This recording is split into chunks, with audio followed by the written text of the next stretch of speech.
সুব্রত মুখার্জি একসময় নাকি বলেছিলেন কাউকে গল্প করতে গিয়ে, বলে টিএমসি দলটা কিরম, তো উনি বলছেন এটা দল নেই, প্ল্যাটফর্মে অনেক লোক দাঁড়িয়ে আছে, বিভিন্ন দিকে যাবে, যার ট্রেন আগে আসছে সে চলে যাচ্ছে।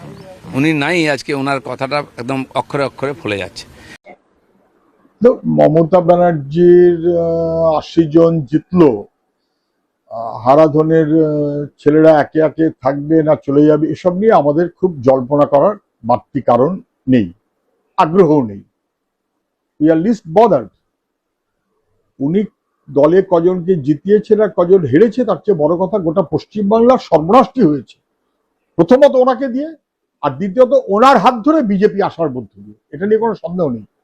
ফলে কারা থাকবেন কারা থাকবেন না, প্রথম দিনে কজন আসলো, দ্বিতীয় দিন 60, তৃতীয় দিন 30, তারপর দিন 20, আজকে নাকি 8-10 কিছু একটা, উনি বুঝবেন। কিন্তু পশ্চিমবাংলার মানুষের সর্বনাশটা হয়েছে, তাদের জীবন জীবিকা, তাদের রুটি রুজি, তাদের চাকরি, তাদের নৈতিকতা, গোটা ভারতবর্ষে বাংলার সম্মান, এগুলোকে যদি ধ্বংস করেছেন, তার চাইতে বেশি বিপজ্জনক অন্য কেউ না। ওর দল উঠে যাওয়াটাও তার চাইতে বেশি বিপজ্জনক কোনোভাবেই নয়।